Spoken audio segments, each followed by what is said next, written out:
Hi there. If you're here, that means you are probably getting ready to come participate in a somatic work in person live class with me or maybe with someone else. And you're here to learn a little bit more so that you feel prepared and well intentioned going into this practice.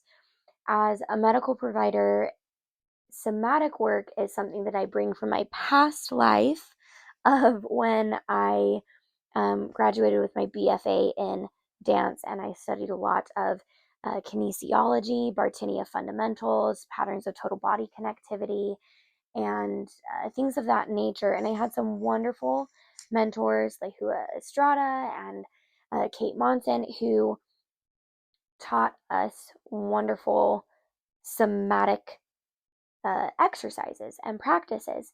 Somatic work is something that you're actually probably more familiar with than you think.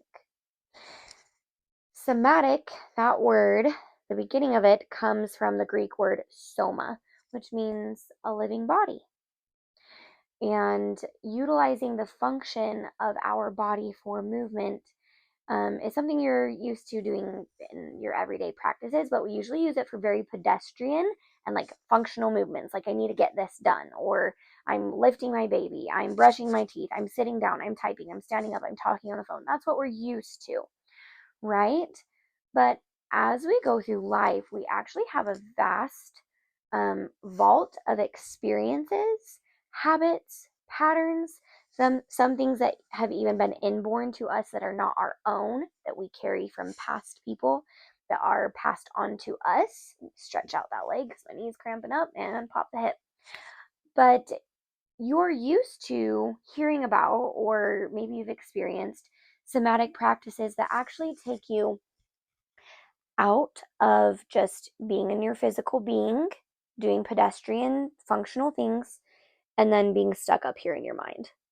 Things like yoga, Tai Chi, or breath work. If you've ever participated in anything like that, then you're used to something that pulls you down out of your head and actually establishes and enhances your mind body connection, which is so important for healing, for overall wellness, for mental clarity, for physical health. And again, as a medical provider, I see this as so valuable for my patients and my clients who maybe they present in the clinic because they're having brain fog, can't lose weight, maybe they have a thyroid disorder, maybe their hormones are off, and maybe they have a hard time with their relationship with their body, though. Like maybe it's more than just physical things.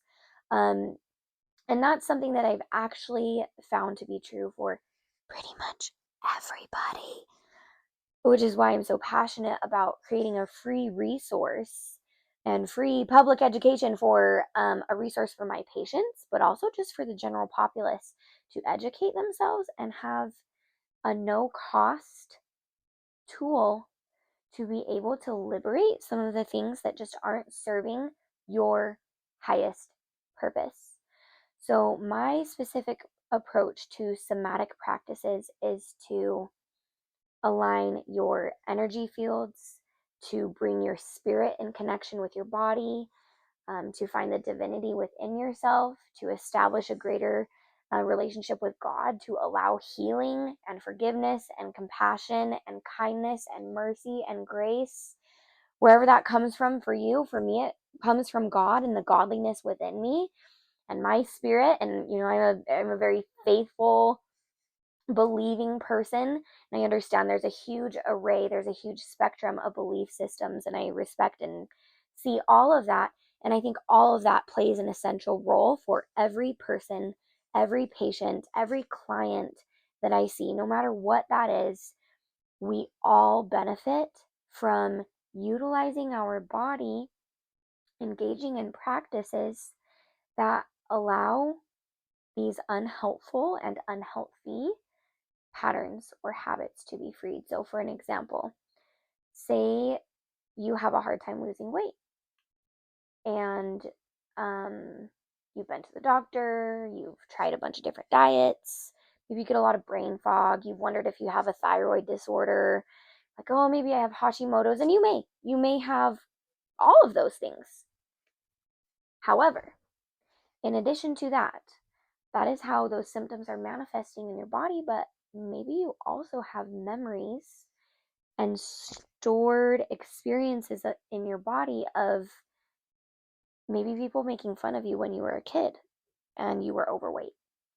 Maybe you had a mom or another adult figure in your life who was weighing themselves constantly, or was constantly being so picky about what they ate, or they were really just like fixated on what you ate, or they told you that you had to look a certain way. And see, all of that lives within you and resides within your body and your experiences. That's in your neural pathways. And so when we do just these simple somatic exercises, utilizing our breathing, simple movements, and patterns of movement, patterns of total body connectivity, as I've learned and practiced and now teach and facilitate, we're able to actually let go of some of those stories and get to the root cause of maybe some of the underlying things that, yes, you're validated in these symptoms that you're having. Maybe you're having a physiological response. Maybe you do have an underlying just baseline anxiety or depression. Okay, but let's see if we can get to a root cause of that and see if we can liberate some of the internal structures that are within your neural pathways and that are stored within your body, your tissues, your cells, your living organism, this gift of a body, that as we allow that to be liberated and freed, some of those symptoms aren't quite as strong. So this is not in the place of medical counsel. I am not your medical provider. I mean, maybe I am in the clinic, but in a YouTube video, I'm not. Okay? This is not taking the place of medications. This is not taking the place of counseling or therapy, or your doctor, your physician is not taking the place of any of that. And if there's a reason that you feel this is not suited for you, always counsel with a licensed medical professional specifically for your needs before engaging in anything like this. I want everyone to be safe. Okay. But that is kind of the basis for somatic work.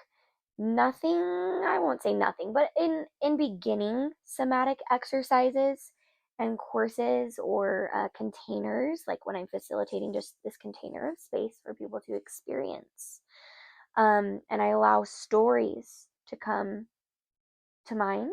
I allow you to set an intention for your experience. If there's chronic pain, if there's chronic fatigue, if there's trauma, if there's anxiety, if there's stress, certain things that are really built up or pending or pent up for you, we're allowing ourselves to recognize and acknowledge those things. We're allowing ourselves to be seen and heard in those ways. And then we go through different modalities where we're able to accept, transmute, and heal.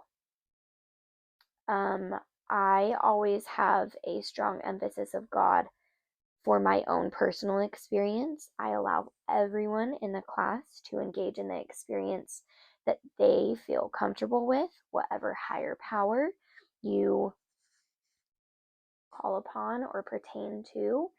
But if this is something I found that, especially within structured religious communities, this is not something that's very common, but know that this is a safe space for you, and you get to bring God with you. You get to bring your religion with you. You get to bring your faith with you, and it's okay. That's all welcome in this space. I mean, especially for me, I can only speak for myself. That's all very welcome. So I look forward to practicing with you. I have a follow-up video after this that will kind of give you an insight into the patterns of total body connectivity. But this is just your intro video to kind of let you know what the intention and purpose is, what my background is.